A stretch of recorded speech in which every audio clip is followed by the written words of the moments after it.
Next up, we have Lynne Stewart. She's a defender of political prisoners and prisoners of war. She was convicted by the feds of terrorism for doing her job, the legal defense of a Muslim client, and at the time, Muslims were not very famous in America, as you know, and she is currently out on bail and pending appeal. So please give a warm welcome to Lynne Stewart.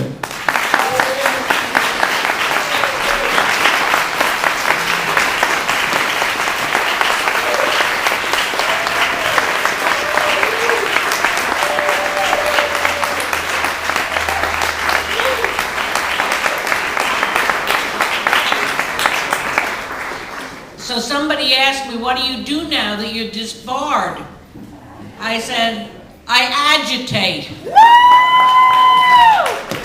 And that's what we're here for tonight. I think we find our beloved Mumia, and I say that with a full heart because is there no one brighter, no one braver than he. When I read Noel's interview with him after this last bit of bad news, I wept.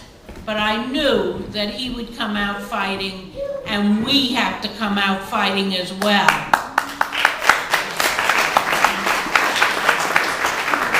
He is between a rock and a hard place, or a hard place and a hard place, or a rock and a rock. Because you know what it basically looks like, at least to me, is that he's either going to be in jail for the rest of his life, or else they're going to try to reinstitute the death penalty. Of course, if they do try to reinstitute the death penalty, we can get lots of traction on that, lots of publicity, lots of opportunity, lots of chances to show who Mumia is. But we're dealing with a legal system that has one major rule. It's called the Mumia exception. And whatever is legal, whatever is right, he is an exception to it. Because the law that they struck down, not struck down, but when they struck him down this last time, this was black letter law, you should excuse the expression. This is something that not anyone could lose on except Mumia. And that is because there are forces that have gathered. The police state is real. The police state is here. Ask me, I too am a victim of it, but not in the same way as Mumia. But the police state just last night harassed Pam Africa in Philadelphia, stopping her car on her way to an event, and her and Russell Schultz's daughter, and tearing the car up. Because they can. It's just like the torturers of Abu Ghraib or Guantanamo.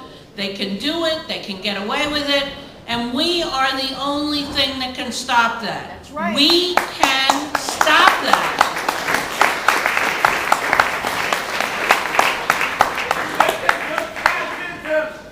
I am a grassroots agitator. I am a believer in grassroots. I will sign any petition you put in front of me, just about, but I know that without the support of people who are willing to get out there, even the petitions must fail. Because if we're going to politicians with the petitions, they have to feel they have something to lose by not paying attention to them. So I urge you, we have got to say, if there is an event for Mumia, if there is a place to go, if there is something to do, if there is someone to speak to, whatever it is, in this interim, we must be there for him. Every time, every place, everything that is asked of us. I also do a lot of work on behalf of other political prisoners. I was over today at the San Francisco 8 hearing, or it wasn't even a hearing, it was a court appearance. But Mumia remains the point man. He is on the edge. He is right there. He epitomizes all that we know about all our political prisoners. Their tremendous political insight, their humility, their love of the people, and he must be saved. We know he's innocent. We know this. And even if we didn't know it, he must be saved.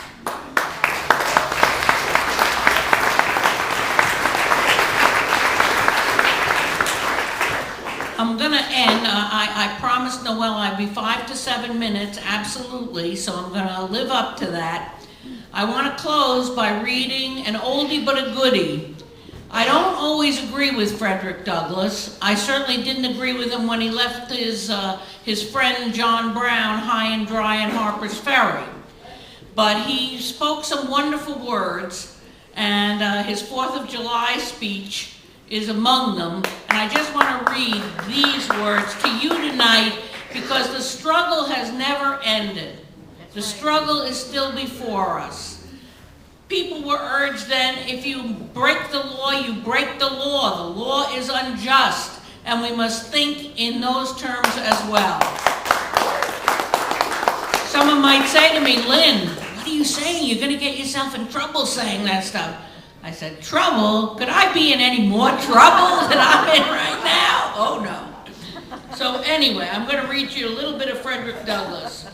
Those who profess to favor freedom, yet deprecate agitation, are men who want crops without plowing up the ground. They want rain without thunder and lightning.